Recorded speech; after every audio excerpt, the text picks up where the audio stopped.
Vamos a dar paso entonces a la última comunicación de esta mesa, que va a estar a cargo del compañero Daniel Álvaro, y lleva como título Lo transindividual de Simondon a Marx.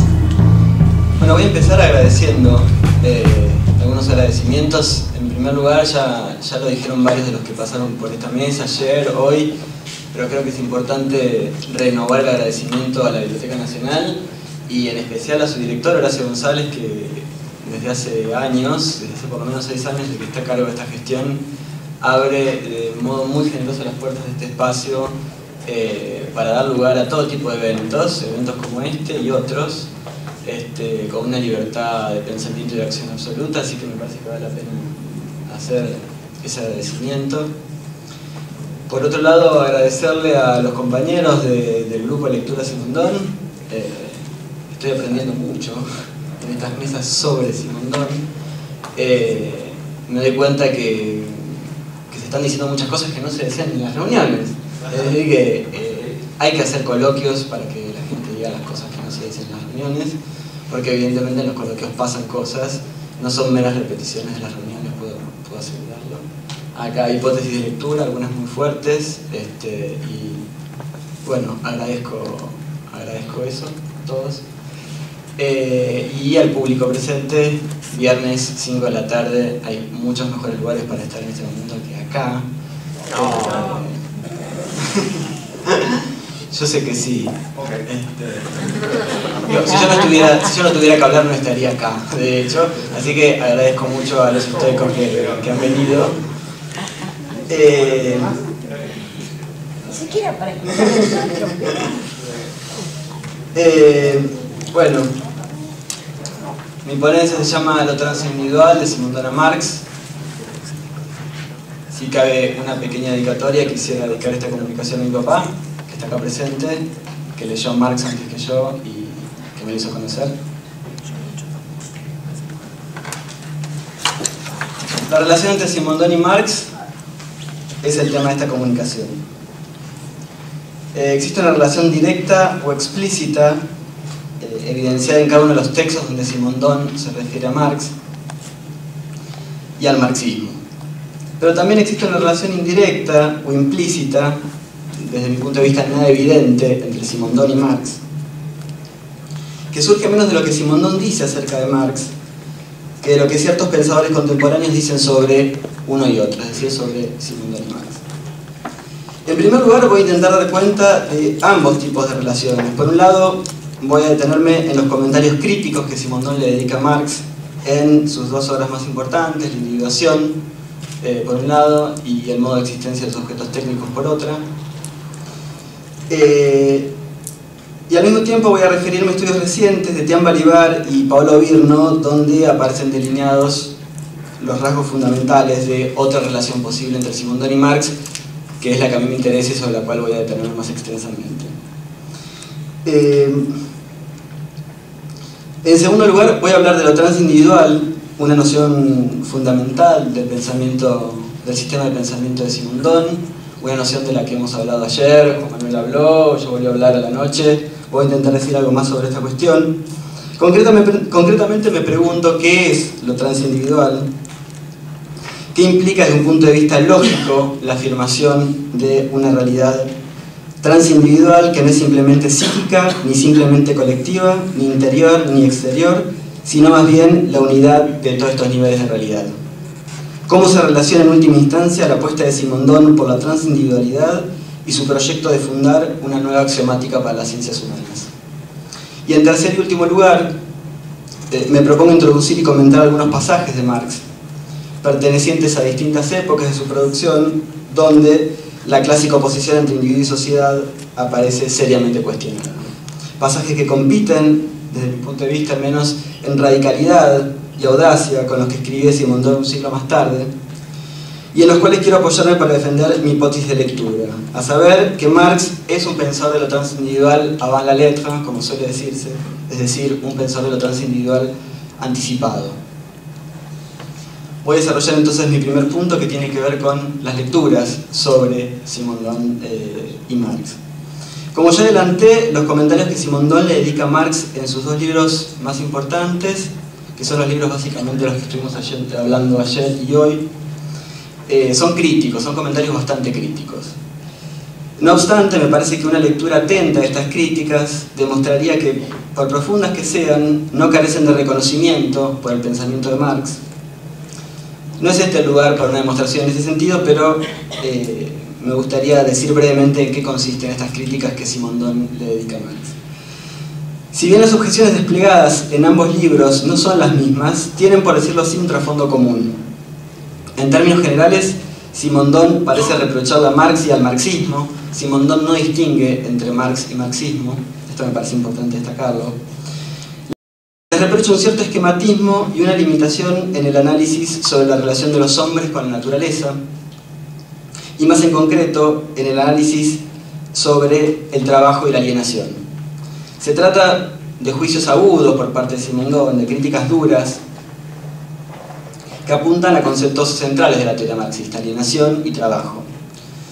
Al margen de la consistencia, incluso diría yo de la pertinencia de estas críticas, sobre las que voy a decir únicamente que me parecen indiscutibles, ya que no voy a entrar en ellas, lo que me interesa es llamar la atención sobre la posición de Simondon, sobre la distancia que toma respecto de Marx y de lo que él entiende por marxismo.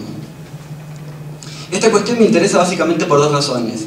Primero, porque no es la única vez que Simondon rechaza la teoría de un autor cuyos argumentos parecen estar muy cerca de sus propios argumentos. Sucede con Marx, pero también con Spinoza, y en este último caso quizás aún más contradictoriamente que con Marx, dado que la relación entre Simondon y Spinoza, o las coincidencias, las afinidades, son mucho más evidentes todavía que entre Simondon y Marx. En segundo lugar, digo, si me interesa llamar la atención sobre el posicionamiento, sobre la distancia de Simondon respecto de Marx, es porque la gran mayoría de los comentarios y de las intervenciones recientes sobre la relación entre Simondon y Marx suelen partir de las afirmaciones críticas, estas afirmaciones críticas de las que hablo, sobre las críticas que hace Simondon respecto del concepto de trabajo y alienación en Marx, condicionando, voluntaria o involuntariamente, una interpretación muy determinada sobre la relación entre Simondon y Marx. Más acá o más allá de estas objeciones, como decía antes, existe otra relación posible entre Simondon y Marx. Uno de los primeros intérpretes, si no el primero, en llamar la atención sobre puntos de contacto entre las teorías de uno y otro, fue el filósofo francés Étienne Balibar. Cuando en 1993 aparece La filosofía de Marx, un librito de Étienne Balibar que está traducido al español y que es bastante leído, bastante citado también, libro en el que Balibar propone una lectura cruzada entre Simondon y Marx, la obra de Simondon, hay que decirlo, todavía no era lo bastante reconocida, ni siquiera en Francia. Estamos hablando del año 93, hace muy poco tiempo. Como se dijo muchas veces, fue Deleuze el que de algún modo introdujo a Simondon, o si empezó a hablarse de Simondon fue gracias a través de Deleuze durante mucho tiempo. Por suerte ya no es Deleuze la única referencia para pensar en Simondon, sino que Simondon se piensa solo desde hace unos cuantos años, pero con todo es una coyuntura reciente. Y el reconocimiento generalizado a Simondon le llega poco tiempo después de su muerte, que ocurrió en el año 1989. En este contexto, digo, básicamente quería delinear este contexto, porque me parece importante tener en cuenta que la interpretación de Balibar, esta lectura cruzada entre Simondon y Marx, surge en un momento en el que prácticamente nadie hablaba de Simondon. Digo, todavía no había simondonianos en el año 93. Por lo tanto, la interpretación de Balibar es paradigmática de lo que luego van a ser ciertas lecturas izquierdistas, si quieren llamarse así, de la relación Simondon-Marx. En la perspectiva que abre Balibar, cabe situar asimismo la lectura de Pablo Virno. En una serie de textos aparecidos a lo largo de la década del 2000, Virno hace dialogar a Simondon con Marx a fin de esclarecer y apuntalar su concepto de multitud. Dicho diálogo y las consecuencias que de allí hace derivar el autor aparecen desarrolladas principalmente en dos de sus obras más emblemáticas de los últimos tiempos. Una es Gramática de la multitud, del año 2001, y la otra es Cuando el verbo se hace carne, lenguaje y naturaleza humana, del año 2003. Al menos aquí mi intención no es realizar un estudio pormenorizado de estas lecturas, las menciono, entre otros motivos, porque considero que son los dos antecedentes más importantes para un análisis de la relación entre Simondon y Marx que no se reduzca a los comentarios críticos del primero sobre el segundo.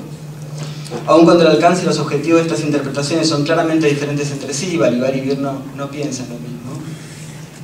Llama la atención que tanto Balibar como Virno hayan privilegiado la categoría de lo transindividual para dar cuenta de una intuición que, según ellos, Simondon y Marx compartirían incluso sin saberlo, al menos sin que lo sepa Simondon. Entonces la pregunta que me hago, dado que estos dos autores eligen o privilegian la categoría de lo transindividual, la pregunta que me hago es ¿qué se puede entender o qué hay que entender a partir de la lectura de Simondon por transindividual, por transindividualidad, etc.? ¿Qué comporta la transindividualidad para que dos pensadores en apariencia tan alejados puedan ser acercados justamente a partir de ella? Para empezar, entonces, conviene aclarar que el término transindividual es una invención, como Simondon, bastante reciente. Hasta donde sabemos, el término fue introducido en el año 1952 por un filósofo francés de apellido Rouillet, en un contexto, se nos dice, espiritualista. Aparece este término por primera vez en esta época. Es decir, 5, 7 años antes de que Simondon lo utilizara en sus tesis. Luego el término lo podemos rastrear en las famosas lecciones de Koyev sobre Hegel, las lecciones sobre la dialéctica del amo y del esclavo, que da en Francia. Koyev utiliza el término transindividual justamente para referirse a la dialéctica, o al tercer momento de la dialéctica hegeliana en un esquema de interpretación política. Y por los mismos años lo encontramos también en un seminario de Lacan. Lacan lo utiliza para referirse al inconsciente freudiano. Hago esta especie de historia conceptual porque me parece interesante ver cómo el concepto aparece en contextos teórico-disciplinarios muy diferentes. Por un lado en un contexto espiritualista, por otro lado en un contexto filosófico-político, y en un tercer contexto psicoanalítico. Bien, el sentido que le da Simondon no se asemeja a ninguno de estos que acabo de mencionar, y al interior de su propia teoría ocupa un lugar central que no ocupaba en ninguna de las interpretaciones que mencioné anteriormente. Se podría decir sencillamente que para Simondon lo transindividual, como yo intentaba decir ayer, es lo que ocurre entre los individuos o a partir de los individuos.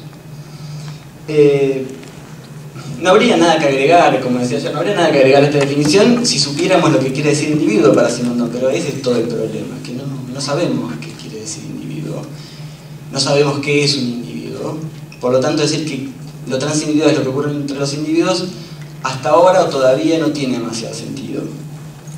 Habría que agregar algunas cosas. La cuestión de lo transindividual en Simondon es inseparable de un cuestionamiento a la noción de individuo tradicionalmente entendida, inseparable de una crítica sin concesiones a los modos tradicionales de entender al individuo como una realidad dada, como una realidad constituida. El problema más evidente para definir lo transindividual es que dicha categoría se encuentra en el corazón de un sistema de pensamiento abigarrado y complejo, del que sería necesario dar cuenta en toda su amplitud, tarea que aquí no voy a poder hacer, pero que venimos haciendo a lo largo de cada una de nuestras presentaciones. Digo que se encuentra en medio de un sistema de pensamiento que incluye muchos otros conceptos, entonces para entender cabalmente qué es lo transindividual hay que atravesar también estos conceptos. Yo voy a intentar hacer una tarea un poco diagonal en ese sentido.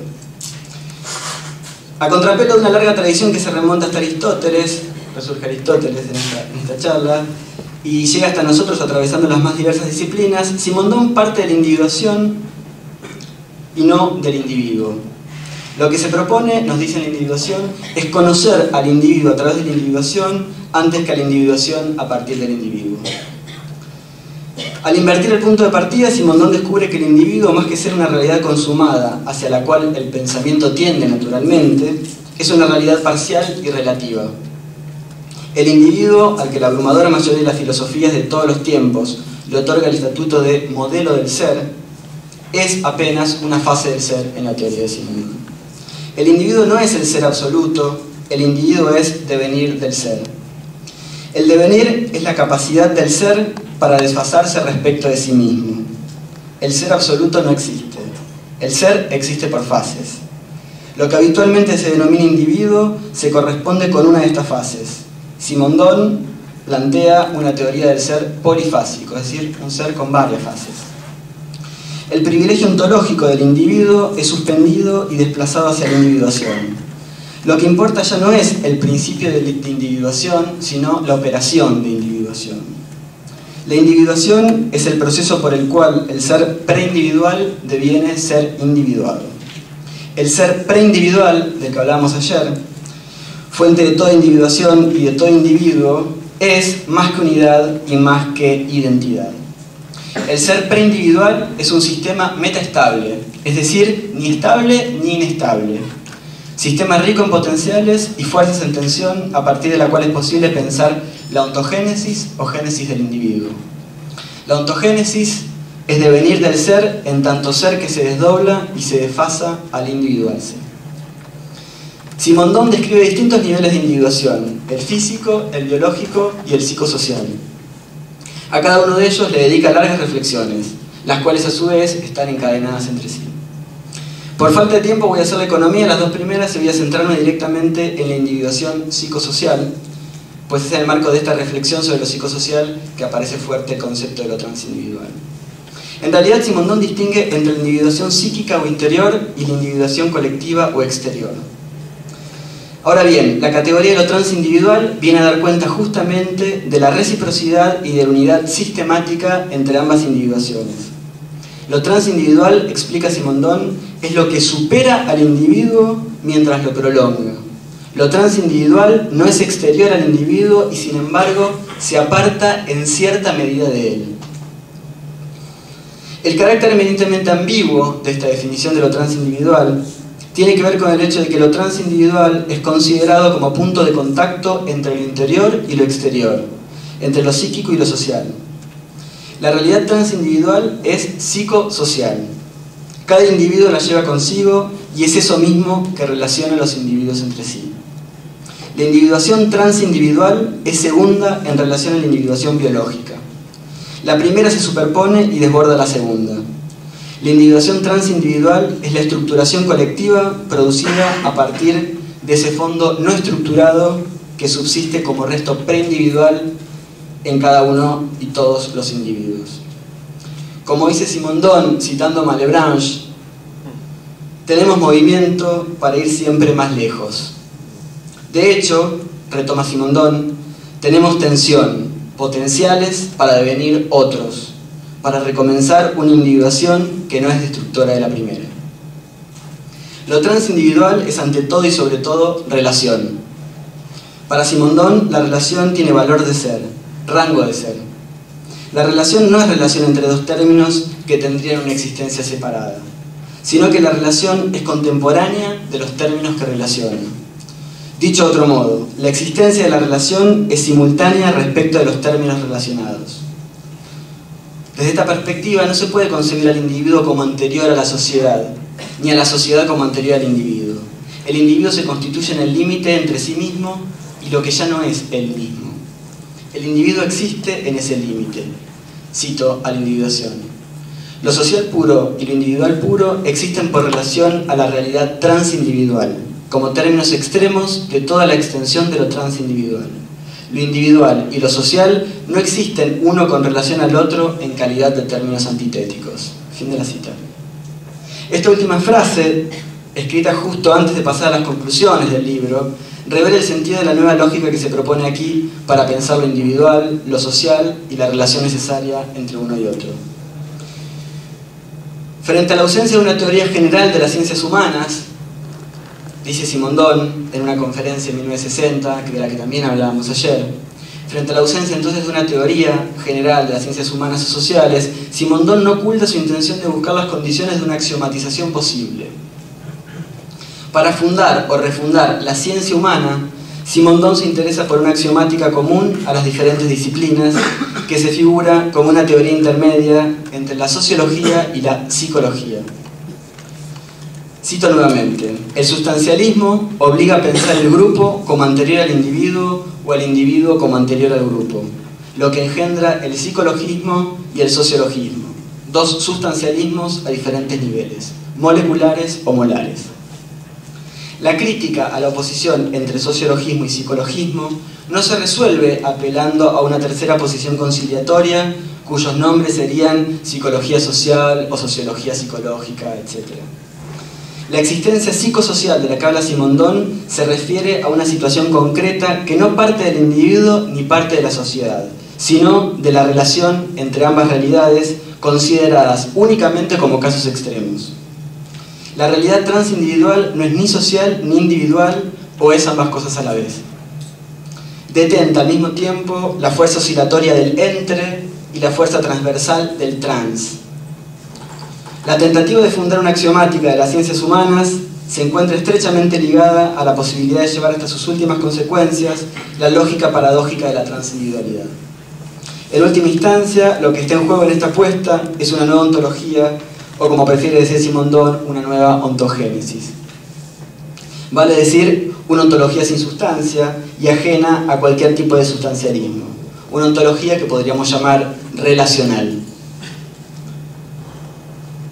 A esta altura, alguien podría objetarme que me desentendí de Marx, o me olvidé de Marx, o que últimamente decidí cambiar el tema de mi ponencia, pero no. A ese alguien le respondería que era necesario llegar hasta acá, es decir, llegar hasta el punto preciso al que Simondon y sus lectores nos conducen hoy para reencontrar a Marx. Al menos a un cierto Marx. Un Marx preocupado por el modo fundamentalmente abstracto en que los pensadores de su tiempo, incluso los más radicales, definían al individuo humano. Un Marx atento al proceso de individualización del hombre. Un Marx que previene sobre los riesgos de promover la falsa oposición entre individuo y sociedad. Un Marx que no teme a las contradicciones y aporías del pensamiento. No se trata de un Marx muy popular, lo sé. Con todo, para mí se trata de un Marx que hoy más que nunca es necesario descubrir o redescubrir, y eso tanto por razones teóricas como por razones prácticas. En un momento en que Marx está en vías de convertirse en un filósofo más, como decía Derrida en Espectros de Marx, allá por el año 93, en un momento en que tendemos a hablar de Marx serena y objetivamente, estoy citando Derrida, sin tomar partido, de acuerdo con las reglas académicas, en la universidad, en la biblioteca, en los coloquios. En un momento como este, sobre el que Derrida advertía premonitoriamente 2 décadas atrás, me parece un buen síntoma el hecho de que hoy la teoría marxiana sea revisitada para pensar problemas actuales y no simplemente como parte de una historia que en buena medida ya está terminada. El Marx que me interesa, y aquel del que me gustaría hablar para terminar, no por azar ha sido vinculado a Simondon. Como decía al comienzo, Balibar se encuentra entre los primeros intérpretes en haber establecido puntos de encuentro entre ambos autores. Y lo hace más precisamente en su magistral lectura sobre las tesis sobre Feuerbach, un texto de Marx de 1845. Como se recordará, en las tesis sobre Feuerbach, Marx no solamente impugna la definición de Feuerbach sobre la esencia humana, sino que nos ofrece una definición completamente nueva de la misma. Leo el comienzo de la 6ª tesis. Feuerbach resuelve la esencia religiosa en la esencia humana. Pero la esencia humana no es algo abstracto e inmanente a cada individuo. La esencia humana es, en su realidad, el conjunto de las relaciones sociales. Así empieza la 6ª tesis. Repito, la esencia humana es, en su realidad, el conjunto de las relaciones humanas, sociales. El sentido de la noción de esencia, interpretado de forma tradicional, es decir, metafísica, como sustancia, es radicalmente alterado en el enunciado de Marx que acabo de citar. Lo que desde Aristóteles entendemos por sustancia es el sustrato último que sirve de soporte a los accidentes. Es lo que permanece más allá de todos los cambios. Lo que existe en sí o por sí mismo, sin necesidad de nada distinto a sí para existir. En suma, algo incompatible por definición con lo que llamamos relación. Al definir la esencia humana como el conjunto de las relaciones sociales, Marx deja anunciado al mismo tiempo la crítica de los discursos filosóficos tradicionales y de los discursos sociológicos que en su época empezaban a forjarse. Según Balibar, la formulación de Marx evita al mismo tiempo la concepción individualista, donde el individuo en tanto unidad indivisible es el referente privilegiado y el punto de partida para explicar lo social, pero también la formulación de Marx evita la concepción organicista, también llamada holista o sociologista, es decir, aquella que privilegia el todo sobre la parte. La perspectiva que adopta Marx en las tesis permanece indecidible en el sentido preciso que Derrida le asignaba a este término, indecidible, imposible de decidir en alguna de las oposiciones, individuo-sociedad. Indecidible entonces entre las dos posiciones tradicionales a las que adscriben invariablemente tanto los discursos filosóficos como los científicos sociales.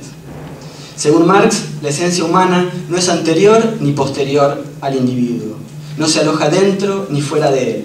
La esencia humana coincide con el conjunto de las relaciones diversas y heterogéneas que existen entre los individuos. De este modo, lo que deviene esencial es eso mismo que desde siempre habría sido sin esencia, es decir, sin sustancia, y por eso mismo rebajado, o más exactamente secundarizado en el orden jerárquico del conocimiento dominado por la metafísica. Lo que deviene esencial, entonces, es la relación, que necesariamente es relación con lugar entre más de uno, entre unos y otros, entre unos con otros. Según Balibar, lo que sucede en el texto de Marx es que una ontología de la relación desplaza a la clásica ontología de la sustancia, individual o colectivamente entendida. Ahora bien, para hablar de una ontología de la relación, es preciso concebir a la relación misma como constitutiva. A fin de facilitar la comprensión de esta relación constitutiva, Balibar considera oportuno agregar una palabra al texto de las tesis. Esta palabra justamente es lo transindividual. Entendiendo por ella, es decir, por esta palabra, a la manera de Simondón, lo que ocurre entre los individuos o a través de ellos, más allá de la consagrada oposición entre individual y social. Paulo Virno, por su parte, es otro de los intérpretes en haber establecido puntos de encuentro entre Simondón y Marx. Virno analiza distintos conceptos marxianos a la luz de lo transindividual. El que más me interesa de estos conceptos es el de individuo social. Son muy pocos los lectores de Marx que se han detenido sobre este concepto que me parece fundamental. Paulo Virno es uno de los pocos que lo ha hecho, y en general son los italianos los que lo detectaron. El concepto de individuo social aparece en un pasaje de los Grundrisse, o elementos fundamentales para la crítica de la economía política, lo que se suele considerar rápidamente como un borrador al Capital, escrito entre 1857 y 1858. En un pasaje de este libro importantísimo de Marx, publicado póstumamente, que son los Grundrisse, un pasaje que se llama muy sintomáticamente Fragmentos sobre las máquinas, aparece el concepto de individuo social.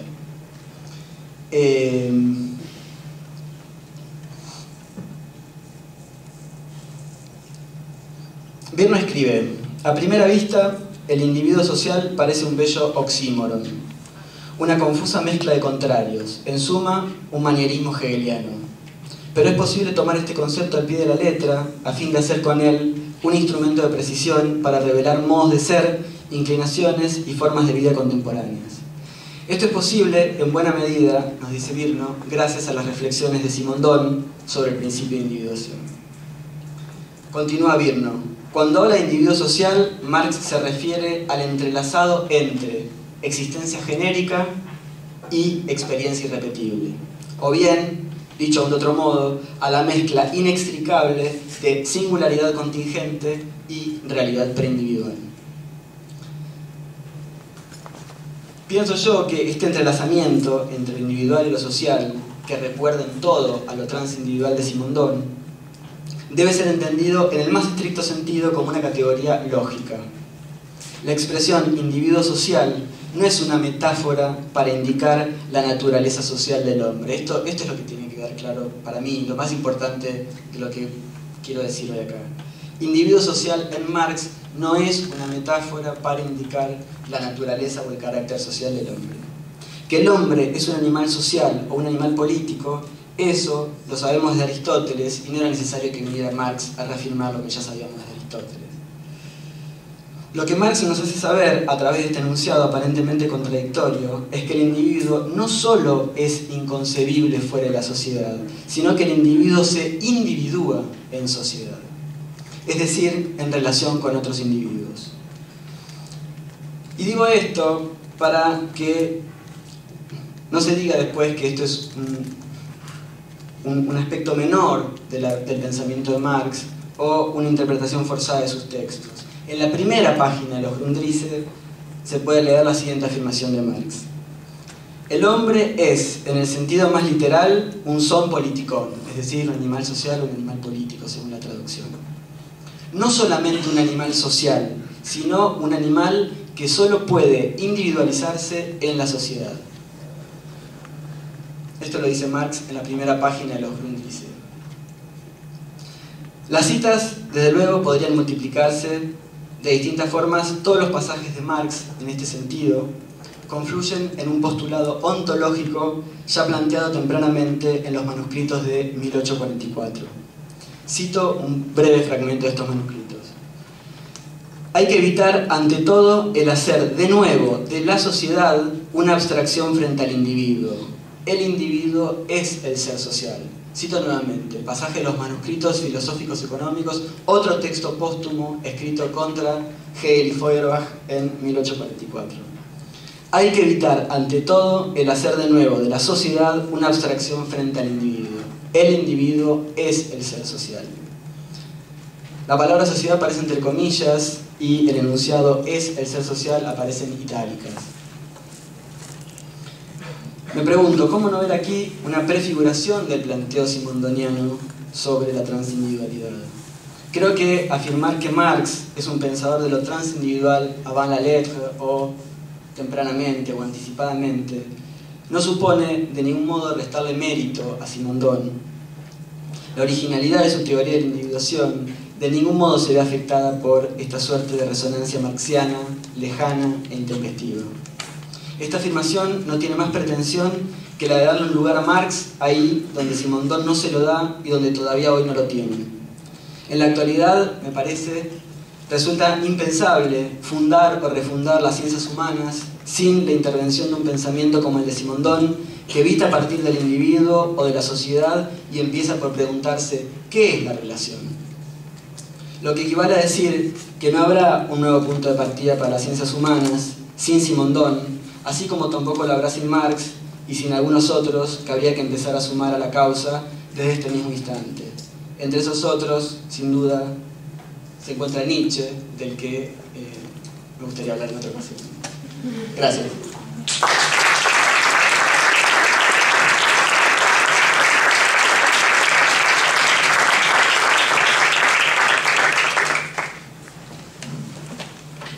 Bueno, muy bien, abrimos el juego a las preguntas, intervenciones, comentarios.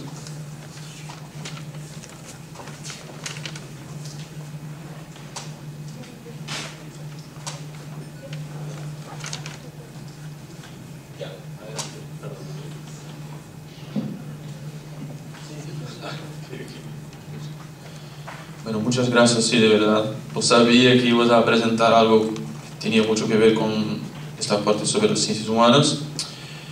Una pregunta, un poco comentario. Me gustaría saber si tiene conocimiento sobre el concepto de intersubjetividad de Gabriel Tarde. Si conoces un poco su obra, porque me parece que estamos siempre volviendo a Simondón como que tiene un idealitismo en muchas cosas, pero hablaba bastante Gabriel Tarde sobre esta no distinción entre sociología, psicología y todo. Y si me permite también sumar un otro comentario, pienso que así como Simondón, así como Deleuze, Gabriel Tarde es un autor que nos permite aportar de nuevo la capacidad de pensar, que es un poco, me parece, un tema de fondo que está siempre presente. Por eso Simondon es tan importante, porque decía Foucault Deleuze, lo agradecía diciendo, bueno, gracias, ahora el pensamiento es nuevo, posible. Bueno, estamos aquí lanzando, con aspas, un pensamiento que se vuelva a ser posible pensar. Y me parece que desde un punto de vista de la historia intelectual sería bueno reportar, hacer un pequeño rapport a Gabriel Tarde. No sé si... no sé. Sería bueno, yo también creo que sería bueno hacerlo. Yo no puedo hacerlo en todo caso. Conozco la obra de Gabriel Tarde, no en profundidad, estoy familiarizado. Sí, lo que puedo decir es que los últimos eventos de los que he participado, coloquios, congresos, etc., en cada uno de esos eventos, desde hace aproximadamente 2 o 3 años, en algún momento del debate aparece Gabriel Tarde y me parece que es sintomático de una necesidad, como vos decís, de replantearse algunas cuestiones fundamentales de las ciencias sociales. Hasta hace muy poco tiempo, antes de que se reeditara la obra de Gabriel Tarde y la de Simondon, la vieja discusión entre el ámbito psicológico y sociológico parecía una disputa saldada por Durkheim allá por principio del siglo. Y evidentemente esa discusión no está zanjada. Creo que esa discusión no está zanjada, y no por algo que a Durkheim le haya faltado decir, sino por algo que Tarde dijo demasiado y que aparentemente hoy estamos prestos a escuchar, pero no lo estábamos antes. Realmente no puedo decir nada concreto sobre la relación Tarde-Simondon. Sí, no sé si a ustedes les pasa lo mismo, pero es un autor, una obra que reaparece. De hecho, ayer mismo acá se lo mencionó, y me parece que sí, que hay una afinidad lectiva. Usaría ese concepto weberiano para mencionar este vínculo, este rapport entre Tarde, Simondon y algunos otros. Lo que me parece importante es la posibilidad de reabrir viejas discusiones que la sociología y las ciencias sociales en general dieron por saldadas desde hace mucho tiempo, y al haber dado por saldadas también orientaron las investigaciones y la teoría en un sentido que hoy habría que revisar profundamente.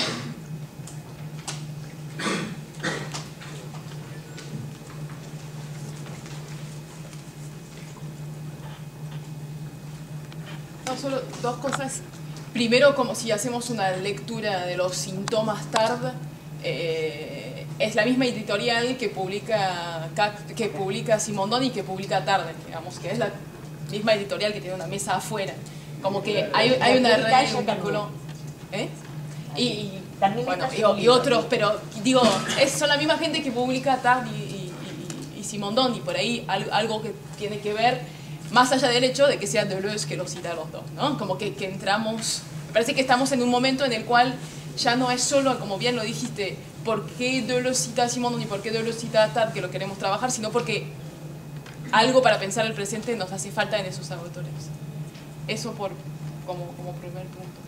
Y segundo, algo que dijiste súper rápidamente en algún momento, si bien escuché, y que me interesaría saber qué ves ahí, en algún momento del desarrollo que haces sobre transindividualidad, insistís o acoplás la idea que es a la vez una manera para pensar entre individuo y sociedad y a través. Y quería saber si habías desarrollado algo o qué viene, vas a imaginar por qué me interesa, pero que sea al mismo tiempo entre y a través. ¿Y qué pensás alrededor de esto o qué viste ahí? Al primer punto agrego que próximamente la editorial Prometeo va a reeditar varias obras de Tarde, o Tarde, como decimos en el Río de la Plata. Sí, a mí no me sale. Yo sé que a vos no te sale el acento rioplatense todavía. Hay algunas palabras que todavía se te escapan, sobre todo las que vienen de Francia. Sí, esas. Quería agregar ese dato, además de decir que se va a reeditar El modo de existencia de los objetos técnicos, que es un libro de Simondon que estaba está empezando a faltar. Y eso también creo que es un síntoma de cierta búsqueda, de cierto interés. Sobre el segundo punto, sí, me interesa pensar la transindividualidad justamente como un concepto fuerza, si puedo servirme de esa expresión. Me parece que el concepto aloja una doble fuerza.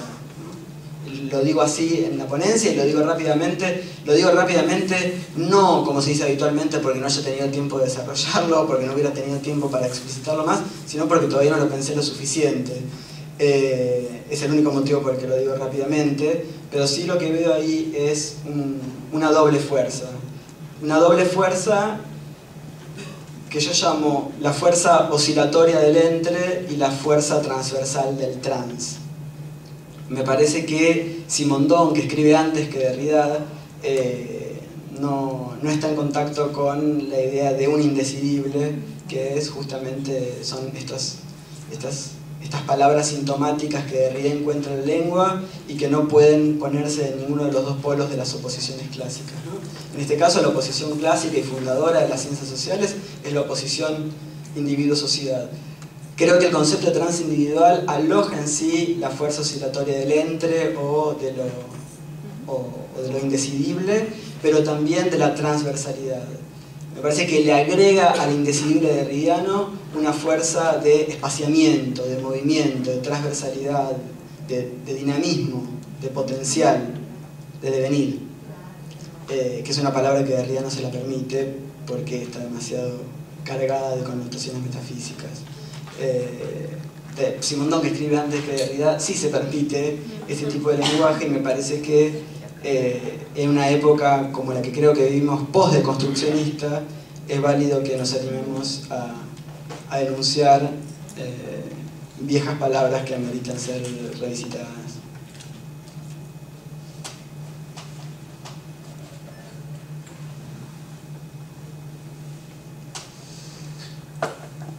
Muy bien, ¿alguna intervención más?